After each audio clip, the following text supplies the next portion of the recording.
Listen to me, my dear. This next part can change the way you move through the world for the rest of your life, if you let it sink in very softly. Most of us were never given a healthy lens to look through when something uncomfortable happens. Someone sighs, someone rolls their eyes, someone doesn't reply, and instantly your mind grabs the sharpest story. They don't like me. I did something wrong. I'm always the problem. That story is not who you are. It is just an old habit of interpretation. What I'd like to offer you is a new pair of glasses, a 3-layer lens you can put on whenever you feel triggered, whenever you feel your heart shrinking because of what someone else did or didn't do. Think of it as 3 gentle questions you ask instead of attacking yourself. The first lens is you, your feelings, your needs, your history. The second is them, their feelings, their history, their current storm. And the third is context, the very real situation you are both standing in. When you take something personally, you usually only look at one piece. Me, and what just happened, as if everything that comes toward you is a verdict about your worth. But it isn't. It is a mixture. Your tender spots, their inner weather, and whatever is going on around you. And when you see the mixture, you begin to calm. You begin to breathe. You begin to say to yourself, oh, this is more complicated than I am wrong. So you might start with you, because that is the only place you truly have access to. You ask, what am I feeling right now, and what do I need? Not what you should feel, not what a strong person would feel, but what is honestly alive in you. Perhaps you are feeling small, embarrassed, overlooked, afraid of being rejected. Perhaps you are needing reassurance, respect, clarity, simple kindness. It is very important to name this, because your feelings and needs are real, even if your interpretation of why is not accurate yet. You may notice that your reaction is bigger than the moment. An unanswered message feels like abandonment. A neutral face feels like disgust.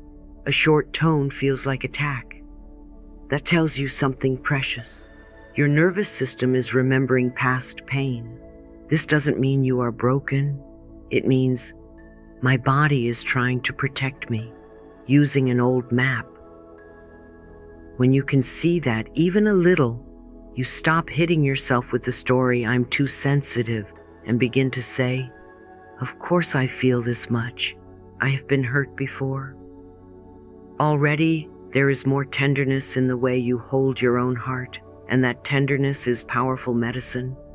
Then we add the second lens, others. Here is where most people forget to look. You pause for a tiny moment and ask the question that can open your life. What might be happening in them that is not about me? They may be tired. They may be anxious about money. They may be carrying old trauma from their childhood. They may have learned to speak sharply in a home where everyone shouted. They may be so afraid of their own shame that they push it outwards as criticism. None of this excuses unkindness, and you still get to have boundaries, but it does loosen the knot that says, their behavior is proof that I am unworthy. Very often people act from their own pain, their own confusion, their own fear, not from some deep insight about your value as a human being. Their nervous system is also trying to protect them. When you remember that, you move out of they are attacking me into they are struggling inside themselves and I happen to be standing nearby. Do you feel the difference in your body when you even consider that? Shoulders drop, jaw softens, breath returns. You don't have to carry their entire emotional world on your back, and you don't have to make yourself the villain in every scene. And finally, we look through the lens of context. What is actually going on in the outside situation? Are you both under pressure? Is there a deadline, a crying baby, a noisy room, an illness, a grief that nobody has named? So often, tension explodes not because anyone is evil, but because the environment is tight. Too much demand, not enough rest, too many expectations, not enough care.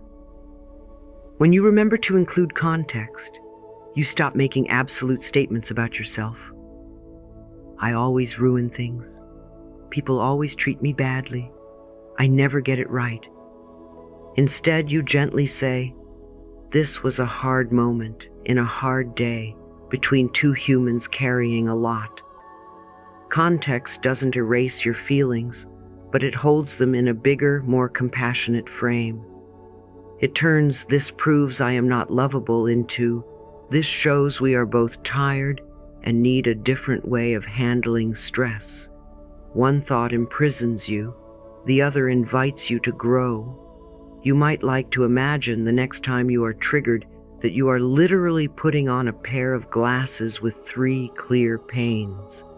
The first pane says me, the second says them, the third says life.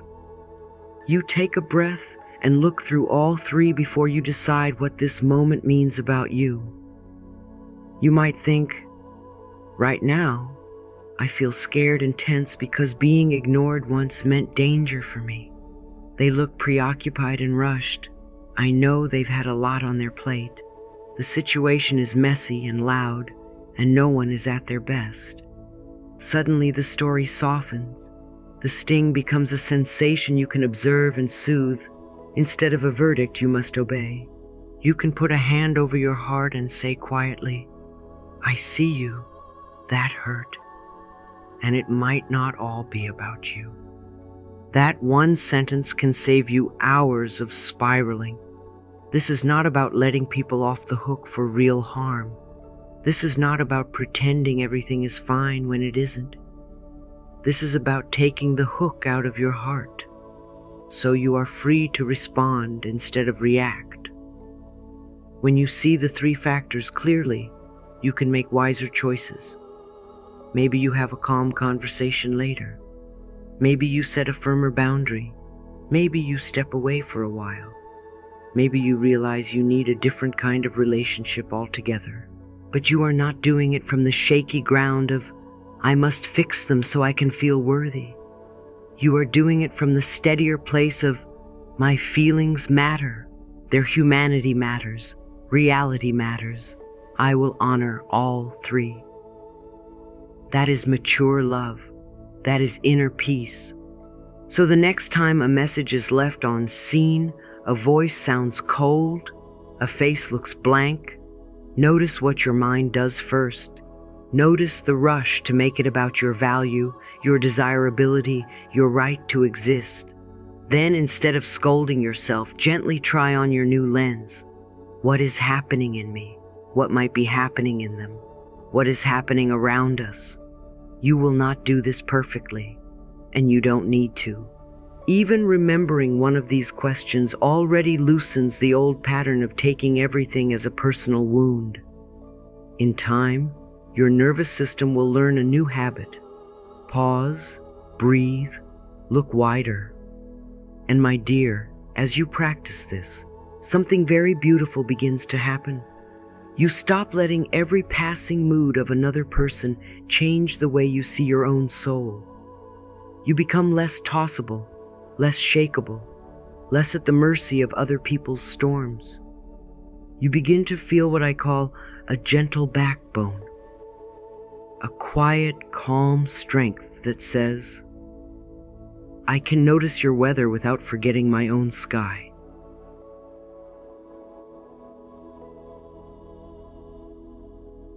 When you understand this, my dear, something very deep inside of you can finally relax. All your life you may have been walking into rooms feeling either too big or too small, either secretly believing that everyone is watching you, judging you, measuring you, or feeling like you don't matter at all and could disappear without anyone noticing. Both positions are exhausting, and both positions keep you trapped in taking everything personally.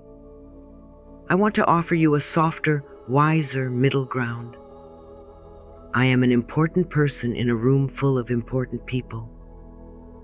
Not the star of the universe, not the last leaf on the tree, simply one precious human among many precious humans. This does not make you smaller, it makes you safer.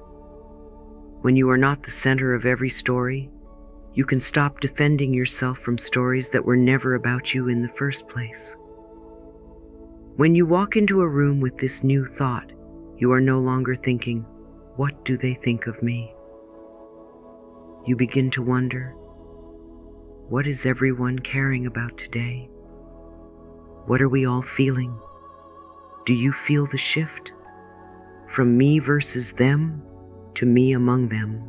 From I am under the microscope to I am part of the picture.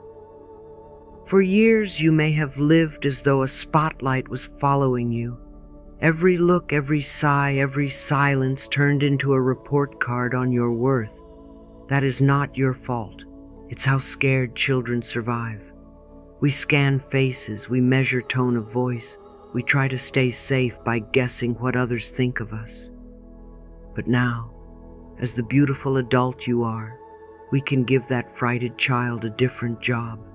Instead of making you the main character in everyone's mind, you can gently remind yourself, everyone in this room woke up with their own worries, their own hopes, their own memories, their own aches. You are not standing in front of a jury. You are standing in a circle. You belong in that circle as much as anyone else. Not above, not below, one of many important souls. When you remember this, criticism does not feel like a death sentence. It becomes one opinion among many. A delayed reply does not prove you are unlovable. It becomes one moment in one other person's complex day. You stop asking, "What's wrong with me?" and begin to ask, "What is really happening here, for me and for them?" That is emotional maturity. That is calm power. Sometimes I like to imagine a room as a garden. Each person is a different flower, tree, or blade of grass, all rooted in the same earth. Some people are blooming visibly today. Some are in a season of pruning. Some are still seeds under the soil. When you walk into the garden, you do not demand that every plant turn toward you and perform. You simply notice, appreciate, perhaps offer water where you can, and remember that you too are part of the garden. You do not have to prove that your flower is better. You only need to let it grow. In the same way, this new thought, I am an important person in a room full of important people, helps you stop auditioning and start existing. It says, I am not more than anyone here, and I am certainly not less. I am allowed to take up space. I am allowed to be here. When you carry this understanding, your shoulders soften, your breath deepens, and suddenly you have room inside to be curious, to be kind, to actually listen, instead of constantly defending yourself from dangers that are not really there. You can quietly repeat to yourself, perhaps before a meeting, a family gathering, a conversation that scares you, I belong. I am one of many important people. Say it as if you are talking to a child you dearly love, because you are. Now that you have this new place to stand, a place of shared importance instead of fragile center stage, we can walk through the first great doorway to peace. It's not about me. This little sentence, if you let it, can become one of the kindest companions in your mind. It does not mean that your feelings don't matter. It does not mean that you excuse cruelty or pretend hurtful behavior is acceptable. It means that you stop automatically translating every frown, every silence, every harsh word into I am the problem. You begin to consider other explanations. You begin to remember that every person you meet is carrying a private world inside them. When someone snaps, it might be because they are terrified about money. When someone goes quiet, it might be because they are grieving something they haven't spoken of. When someone looks away, it might be because they are shy, ashamed, or overwhelmed. You are experiencing the impact of their inner world, but you are not the cause of all their storms. Your nervous system, however, may not know this yet. It learned long ago that when a face changes, danger might be coming. So it rings the alarm, heart racing, mind spinning, stories rushing in. They hate me. I did it again. I should have known better. My dear, I want you to notice something important. Before the story "it's about me" appears, there is a sensation in your body. Tight chest, hot cheeks, knot in the stomach. Those sensations are real, but the meaning you give them is learned. This is where your new doorway comes in. The next time a text is short, a voice is distant, a door closes a little too hard, you can take one slow breath and whisper inside, "My body is remembering old fear. That does not mean this moment defines who I am. Their mood is not my identity." Then, instead of letting their storm soak into your skin, you can imagine yourself wearing a soft, protective coat. Their words, their sighs, their frowns fall like rain on that coat, heard, noticed, but not seeping into your bones. You are still here. You are still you. "It's not about me" does not mean you gaslight yourself when something really is hurtful. It does not mean you ignore your intuition or stay in situations that repeatedly harm you. In fact, when you stop taking everything personally, you can see more clearly when something truly is unkind or unsafe. Without the noise of "I must be terrible," you are free to say, "This behavior is not okay for me," and to set a boundary from a place of self-respect instead of panic. You can care about someone's pain without carrying their reactions as your fault. You can think, "They are having a hard moment, and I get to decide how close I stand." Do you feel how empowering that is? You are no longer the sponge for everyone else's emotions. You become the gardener of your own inner ground. Remember what I love to say. Thoughts are only words strung together. You choose what they mean. When the old thought, "It must be about me," walks into your mind, you do not have to offer it a chair and feed it all your peace. You can greet it, recognize it as an old survival pattern, and then gently choose a different focus. There are 3 stories here: mine, theirs, and reality. I will honor my feelings without making myself the cause of everything. Over time, with repetition and kindness, your subconscious will learn this new path.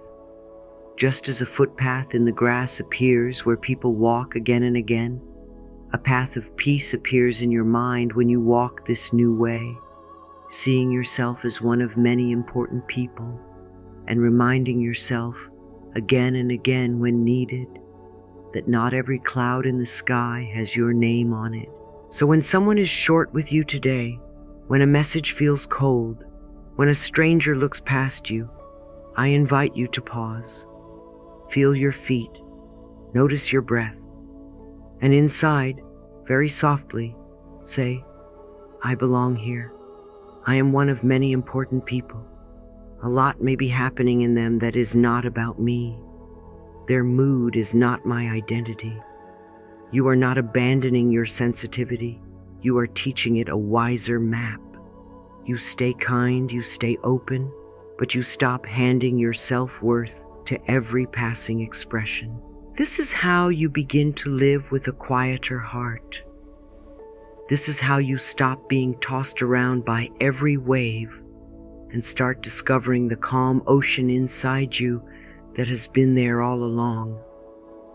Imagine for a moment that your heart is like a beautiful grand piano, standing in the middle of your living room. Most days people walk past it, maybe dust it lightly, maybe press a few gentle keys, and the sound is soft and pleasant.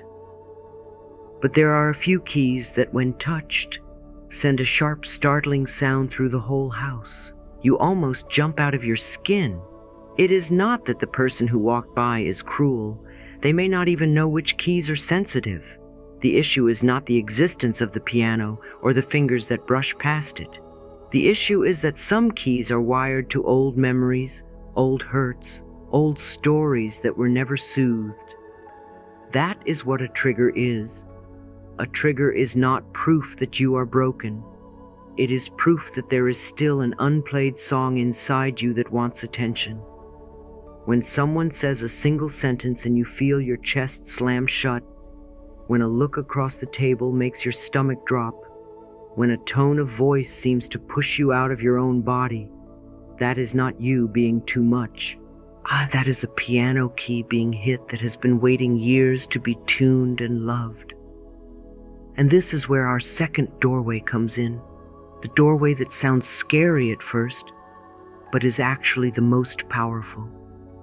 It is about me. Now, I don't mean it is my fault. I don't mean I caused their bad behavior. I don't mean you take responsibility for every unkind thing that is ever said. What I mean is this: when it's not about me, doesn't calm you down. When your mind understands the logic but your body is still shaking, something deeper inside is saying, but this feels true about me. That is the place we are going to love. You know, if I walked up to you and said, you are a bright orange fruit, you would probably laugh. You know you are not an orange, so the words slide off your awareness like water off a leaf. But if someone looks at you and says you're lazy, or you're too much, or you're always the problem, and you feel a stab of pain, that is because some part of you, often a very young part, still believes this might be true. It touches an old agreement, an old verdict you once accepted about yourself.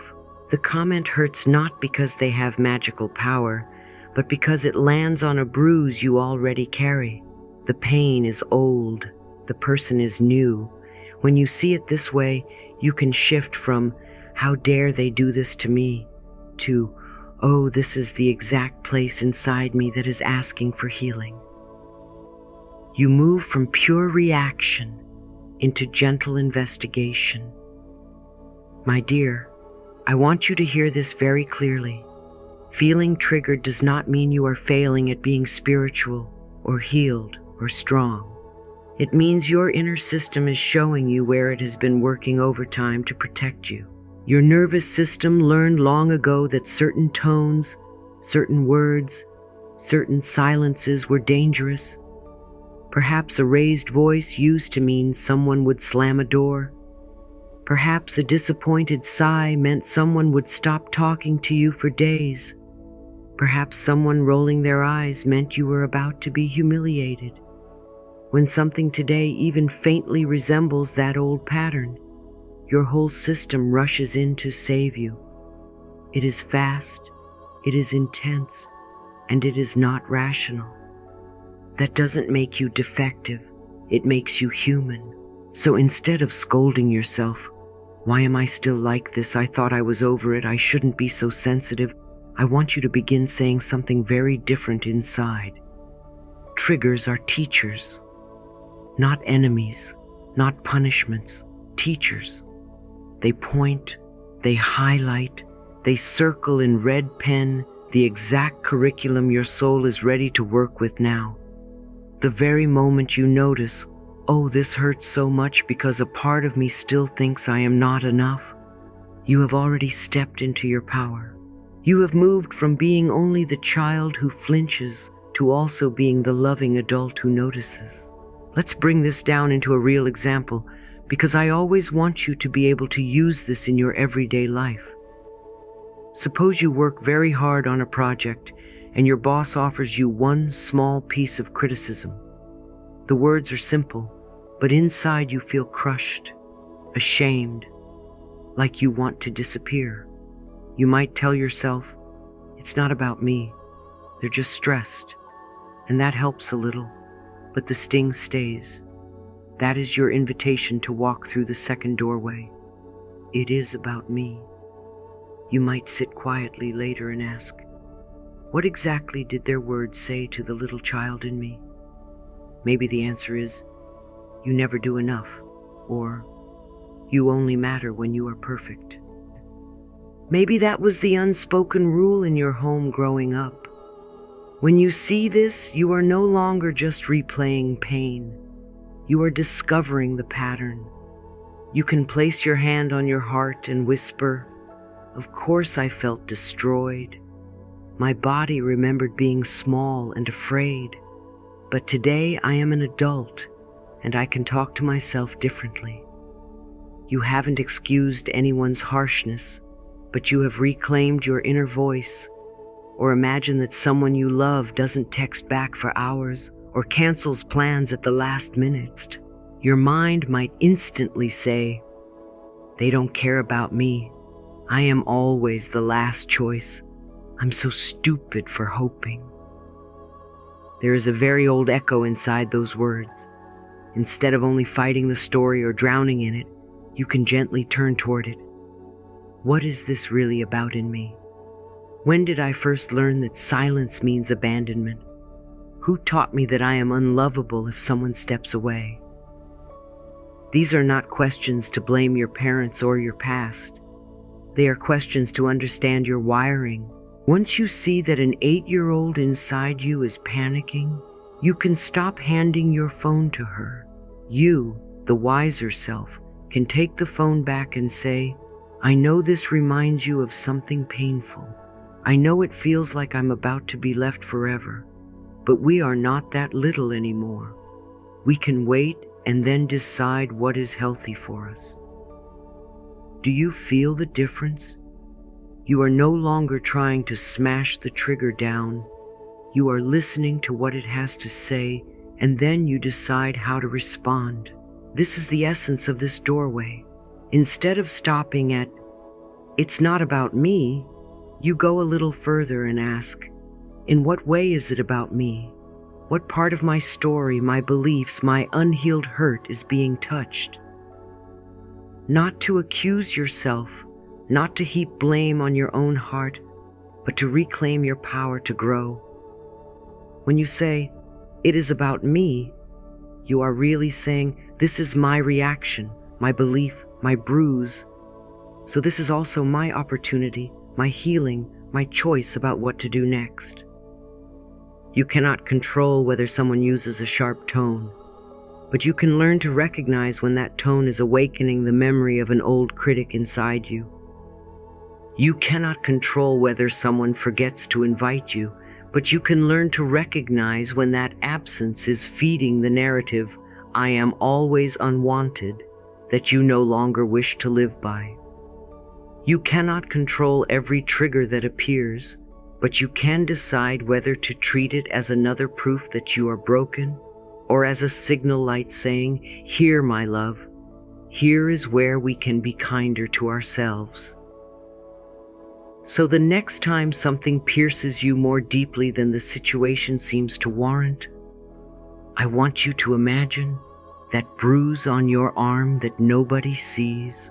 Someone brushes against it lightly and you gasp. Why did you hit me? You cry, but in truth, they barely touched you. It is the bruise that made the touch feel like an attack. You do not need to punish yourself for having bruises. You simply need to become aware of where they are, how they formed, and how to care for them.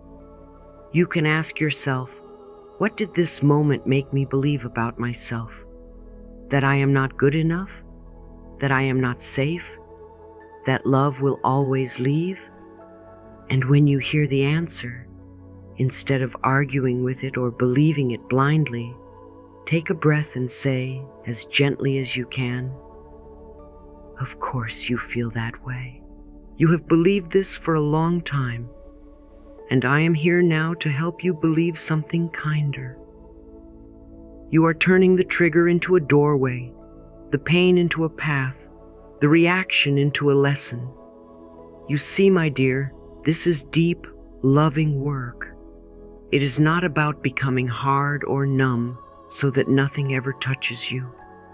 It is about becoming so honest with yourself, so compassionate with your own inner world, that other people's storms no longer determine your climate. You can still feel, you can still care, you can still say, that behavior is not okay for me, but you do it from a center that is less confused and less frightened. You know that there is a little child inside who still echoes old sentences, and instead of letting the world keep rewriting that child's story, you begin to write it yourself. You might quietly adopt a new inner sentence to meet these moments, something like, I am willing to see what this is showing me. You don't have to shout it or repeat it 100 times. You just let it be the soft lamp in the room whenever a trigger arrives. You notice the sting, you acknowledge the old belief it wakes up, and then you choose one small, loving response. Maybe resting your hand on your heart, maybe stepping away to breathe, maybe journaling what came up. You are no longer only the piano being played, you are becoming the one who tunes the strings. So, yes, sometimes it really is about you, not about your failure or your unworthiness, but about the exactly right place inside you that is ready to be healed next. And that is good news. It means life is working with you, not against you. It means your triggers are not random punishments, but finely targeted invitations. Triggers are teachers. They show you where you are still believing old stories, where you are still abandoning yourself, where you are still handing your peace to other people's moods. And every time you listen, every time you pause, every time you turn inward with curiosity instead of condemnation, you grow a little steadier, a little kinder, a little freer. Bit by bit, reaction by reaction, you are training your beautiful mind and your tender heart to live in a new way. Now, I want you to come with me to one of the most important places in your healing journey, the mirror. Not just as a piece of glass hanging on the wall, but as a doorway into the relationship you have with yourself. You see, when life feels personal and painful, most people rush outward to defend, to argue, to explain, to replay the scene over and over in their minds. Very few people know how to walk toward themselves in that moment. Very few people have ever been taught, when it hurts, go look into your own eyes, not to criticize, but to understand. I would love to teach you that now. This is what I call your mirror moment. That small sacred pause where you move from accusing yourself to actually listening to yourself. It's the difference between standing over a crying child saying, "Stop crying, what is wrong with you?" and kneeling down beside them, gently asking, "Oh, sweetheart, what happened? What do you need?" One version deepens the wound, the other begins to heal it.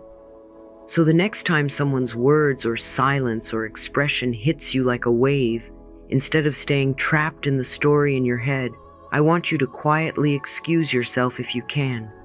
Go into the bathroom, or your bedroom, or even just imagine a mirror if there isn't one nearby.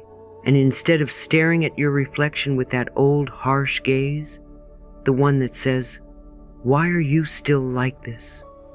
Why are you so weak? Why can't you just get over it?" I want you to soften your eyes, just a little. You might see tiredness there, or grief, or anger that has been pushed down for years. And rather than pushing it down again, you try a new language. You let yourself say, very simply and honestly, "I feel sad because I wanted to be seen." Feel how different that is from, "I'm ridiculous, I shouldn't care so much." One sentence attacks your value, the other reveals your heart. Or maybe you look at yourself and say, "I feel hurt because I wanted respect." Not, "I'm overreacting, I should be tougher by now." But of course I'm hurting, I value dignity, and something touched that place. This is radical, my dear.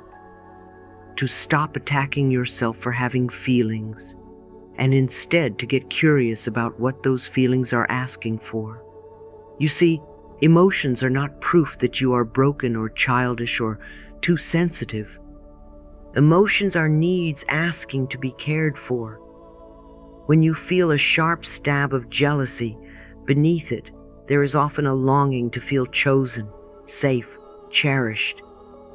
When you feel a hot flush of anger, beneath it there is often a longing for fairness, for respect, for a sense that you matter.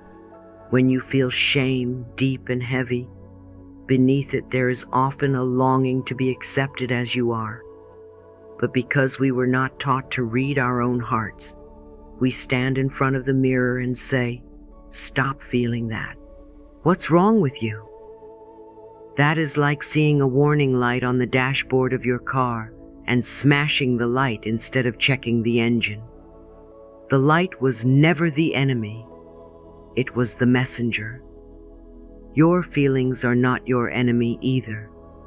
They are your inner child tugging gently, or sometimes desperately, on your sleeve saying, "Please look at me. Please hear me. Please don't leave me alone with this again." Think of how life would change if each time you were triggered, you did just this one thing differently. You named your feeling and the need underneath it. I feel disappointed because I wanted to feel important. I feel anxious because I wanted to know I was safe. I feel angry because I wanted honesty. Do you hear the dignity in those sentences? Do you feel the calm they carry, even when the emotion is strong? You're not telling yourself you're crazy. You're not telling yourself to shut up. You are admitting with great courage, there is something precious in me that wasn't met just now. And when you admit that, you finally have somewhere to go besides attack or collapse. You can choose how to respond.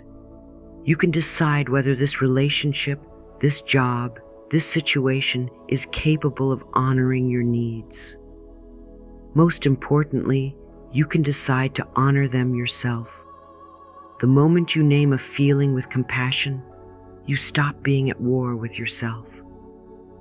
When you stand in front of the mirror, I want you to notice the difference between self-blame and self-empathy.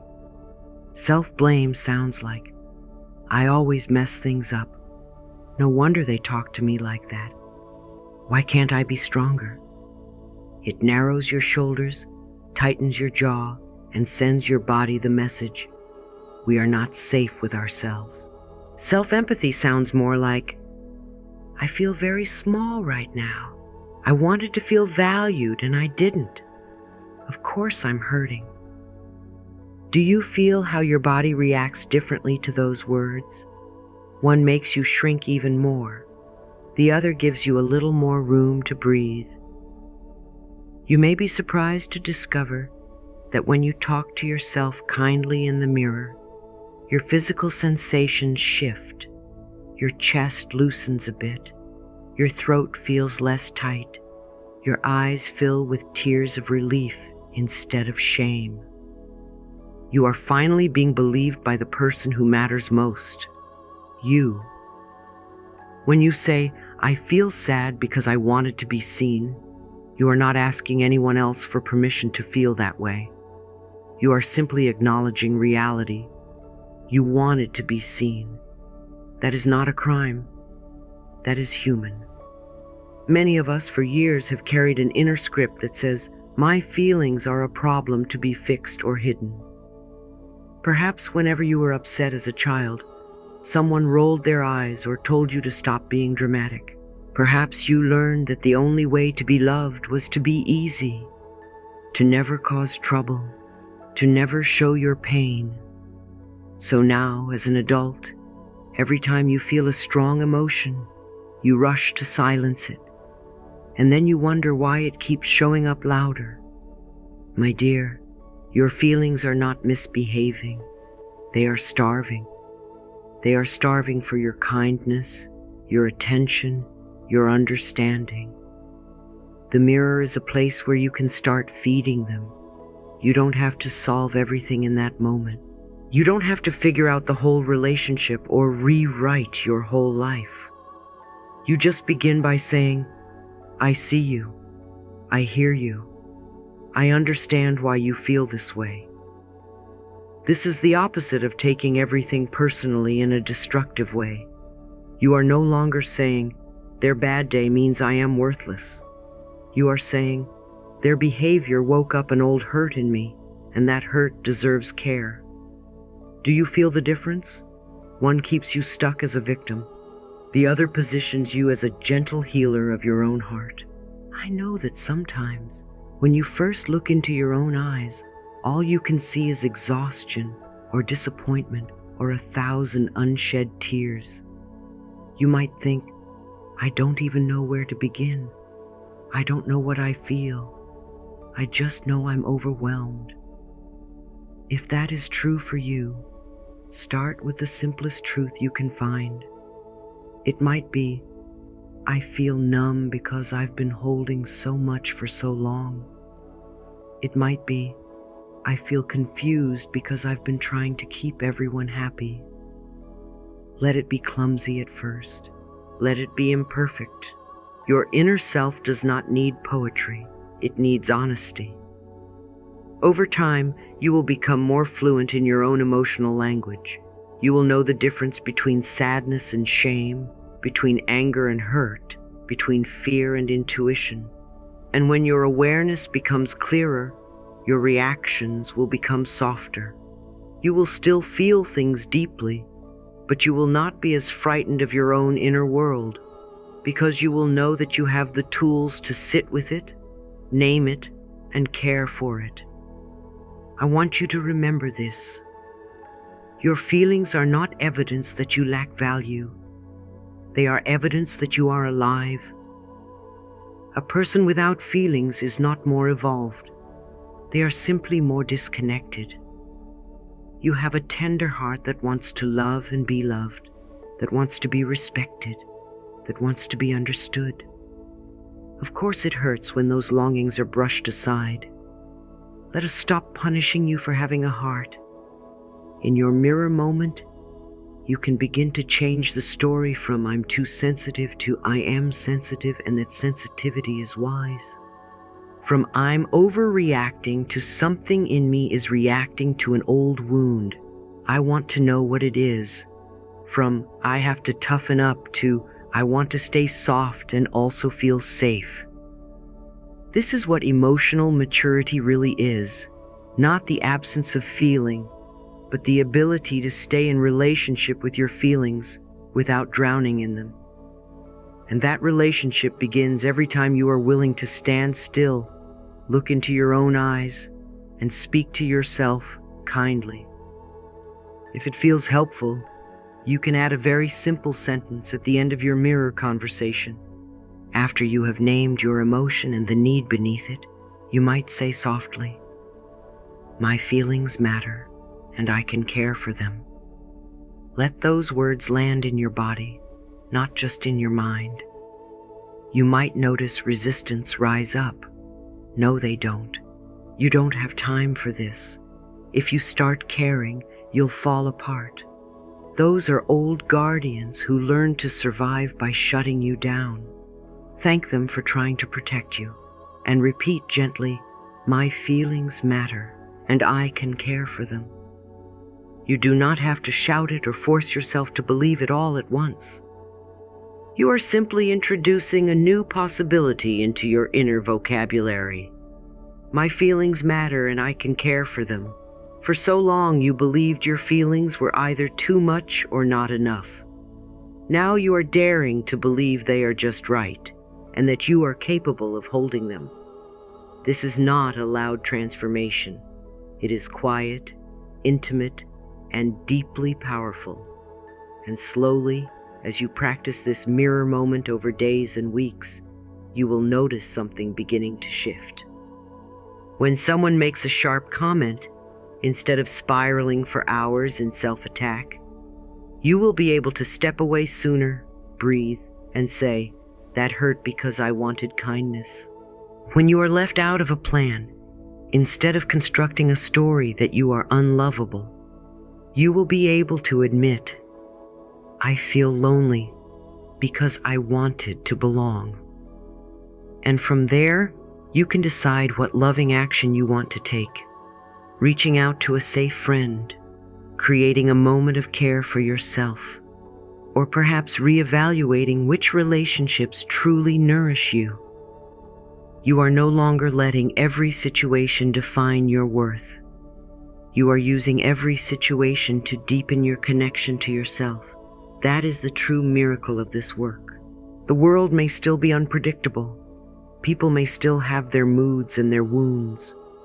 But inside, you will know. When something hurts, I know where to go. I go to the mirror. I go to my own eyes. I tell myself the truth about what I feel and what I need. And then slowly, I learn to give it. Have you ever swallowed your words, smiled politely, and then gone home with a tight chest and 1,000 unsent sentences floating inside you? So many beautiful souls have learned to either explode or stay silent. But very few of us were ever taught the soft, powerful middle path. Speaking honestly about how we feel and what we need without turning it into a war. You and I are not here to become better at fighting. We are here to become better at loving ourselves and relating to others from that love. When you begin to understand that, everything about taking things personally starts to shift. Instead of reacting from the old wound, you begin responding from your deeper worth. Instead of either attacking or collapsing, you begin to stand. This is what I call speaking from the heart, with your feet on the ground. It is not weak. It is not too much. It is a new kind of strength, one that honors you and still leaves space for connection. We've already spoken about how important it is to meet yourself in the mirror, to admit, I feel hurt because I wanted respect, or I feel sad because I wanted to be seen. Once you have that clarity inside, the next step is learning how to bring it outside in a way that doesn't wound you or the other person. Most of us were handed only two scripts. Either we say nothing and hope people magically guess our needs, or we finally speak up after holding it in for too long and it comes out sharp, sarcastic, or explosive. Neither of those options truly honors you. They keep you stuck in the same circle of resentment and guilt. Resentful because no one seems to get you. Guilty because when you do finally speak, you feel you've gone too far. My dear, there is another way, and it is much gentler than the old patterns, yet much clearer than you might be used to. It begins with something very simple. Owning your experience, instead of throwing your pain like a stone. When we speak from blame, we point the finger and say, you always, you never, you make me, you are the problem. The other person's nervous system hears danger and goes straight to defense. But when we speak from inner ownership, we begin with I feel, and suddenly the energy changes. You are not accusing. You are revealing. You are letting someone see your heart, not handing them a verdict. One of the kindest structures I've found, and one I would love you to try, sounds like this. I feel, I need, would you be willing to? It is simple, but it is not small. I feel is you turning the light inward and naming your emotional reality without blaming. I need is you acknowledging that beneath every feeling there is a need for something, clarity, tenderness, honesty, space, partnership, respect. Would you be willing to? Is you opening a doorway instead of building a wall, inviting collaboration rather than command? Listen to how different this sounds from your old way of speaking. You never tell me what's going on, you're so inconsiderate. Versus, I feel overlooked and anxious when plans change without telling me. I need clarity to feel safe. Would you be willing to let me know earlier next time? The first version makes the other person wrong, small, cornered. The second version tells the truth about your inner world and then offers a practical bridge. Do you feel how your body responds differently even just hearing it? One is all spikes. The other has a firm spine and a soft front. You are still protecting yourself, but you are not attacking. You are still holding your worth, but you are not throwing away the possibility of understanding. Let us walk through this together slowly, as if I'm sitting beside you at your kitchen table. Imagine a situation that often activates you. Perhaps a colleague who talks over you, a partner who is distant when stressed, a family member who makes little jokes at your expense. In the past, you might have either said nothing and replayed it all night, or finally snapped one day with, "You always interrupt me," or "Why are you like this?" and then later felt ashamed of how it came out. I want you to see that both of those reactions come from the same place. A little child inside who doesn't know how to be heard without being punished. When you use the "I feel I need," would you be willing at structure, you are letting your loving adult step in. You might say, "I feel dismissed when I'm interrupted. I need space to finish my thoughts." Would you be willing to let me complete what I'm saying before you respond? Notice, the reality of what bothers you has not been watered down. It's still very clear. But you are not defining the other person as a villain. You are defining the behavior as something that hurts you and making a respectful request. You can even hear my energy in it, steady, loving, and clear.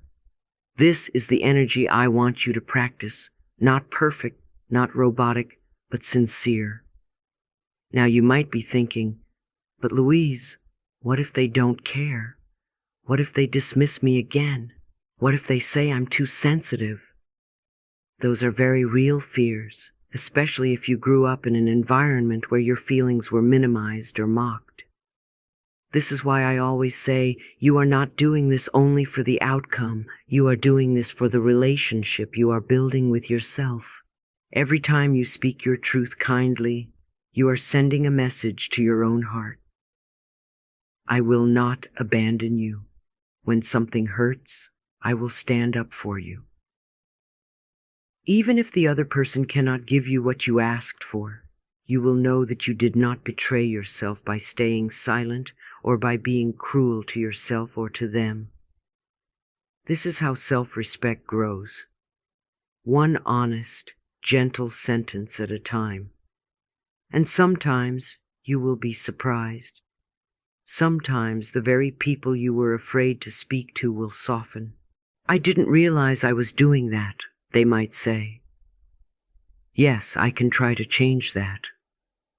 Honest communication gives relationships a chance to heal that they never had when everyone was guessing and defending and pretending. I would like you to notice something very important. Asking for what you need is not the same as demanding it.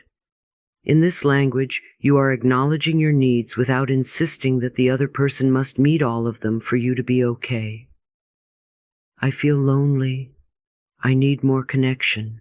Would you be willing to plan one evening a week for just us?" If they say yes, that's wonderful. If they say no or hesitate, that is also information, and you are strong enough to hear it. You may not like the answer, but you can still stay seated inside yourself. You do not have to collapse into, "See, I don't matter," and you do not have to explode into, "You never care about me." You can say, "Thank you for telling me honestly. It still hurts, and I will have to decide what I can live with." Do you hear the dignity in that? You are acknowledging your feeling, you are acknowledging your need, and you are acknowledging reality. Emotional maturity is not about controlling other people. It is about telling yourself the truth and then making choices from that truth. Perhaps you are wondering, what if I don't even know what I need?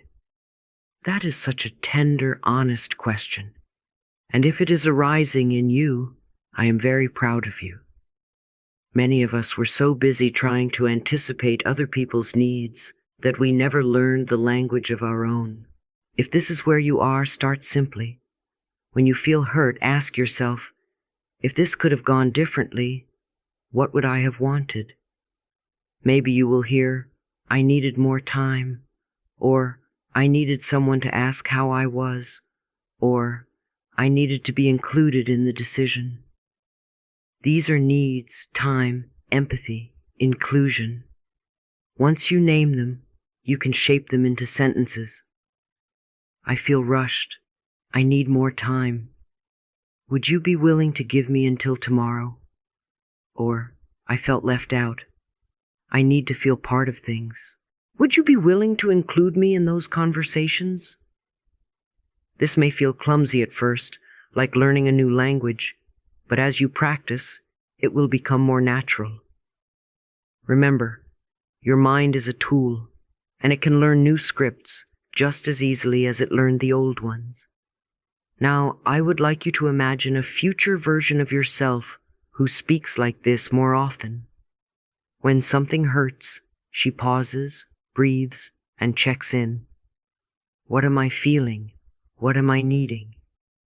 Then she decides whether to bring it to the other person. Sometimes the answer will be yes, and she will say calmly, I feel anxious.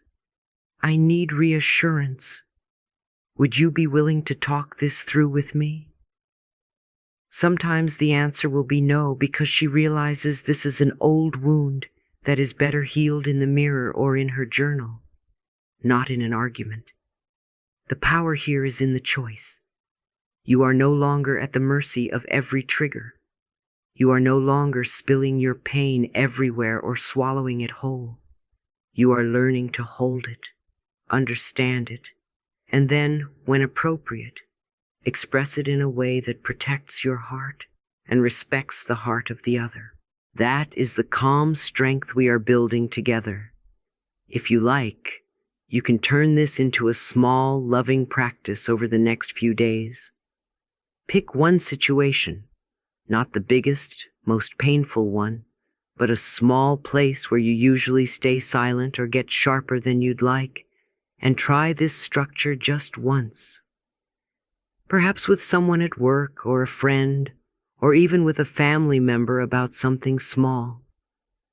Before you speak, place your hand gently on your heart for a moment and silently remind yourself, my feelings matter, and I can care for them. Then, when you are ready, say your sentence, I feel, I need. Would you be willing? You do not have to be perfect. You do not have to say it beautifully. You only have to say it honestly and kindly. Afterwards, no matter how it went, please look at yourself in the mirror and say, thank you for trying. Thank you for standing up for us. You are retraining your brain, your body, and your spirit to understand that your inner world is worthy of words, worthy of space, worthy of respect. Always remember, my dear, speaking your needs is not an act of aggression. It is an act of self-love. You are not here to be a container for everyone else's moods while ignoring your own. You are not here to be silent so that others can stay comfortable. You are here to learn how to be real and gentle at the same time. Honest, but not cruel. Clear, but still kind. You can protect your heart without closing it. Every time you practice this, you step a little further out of the old pattern of taking everything as a personal wound, and a little more into the new pattern of seeing every interaction as an opportunity to honor yourself. And as you do, you will notice something beautiful. Nothing and no one can disturb you in the same way, because you are no longer abandoning yourself to keep the peace. You are creating a deeper peace from within, one loving sentence at a time. There comes a moment on this journey where you stop asking, "What do they think of me?" and you begin to ask, "What do I believe about myself?" That is the moment your power returns home. When your self-worth is fragile, every look, every message, every delay feels like a verdict on your value. But as you slowly, gently build a different relationship with yourself, one of kindness, honesty, and respect, other people's opinions move to their rightful place. They become information, not a life sentence. You can listen, you can consider, you can even learn from them, but you no longer hand them the keys to your nervous system. You are not on this planet to spend your whole life defending yourself against every misunderstanding. You are here to live, to grow, to love, to express who you are. And that becomes so much easier when the ground under your feet is your own approval, your own acceptance, your own love. When I love and approve of myself, opinions lose their power. If you're choosing that kind of inner foundation today, write this in the comments. I am grounded in my worth.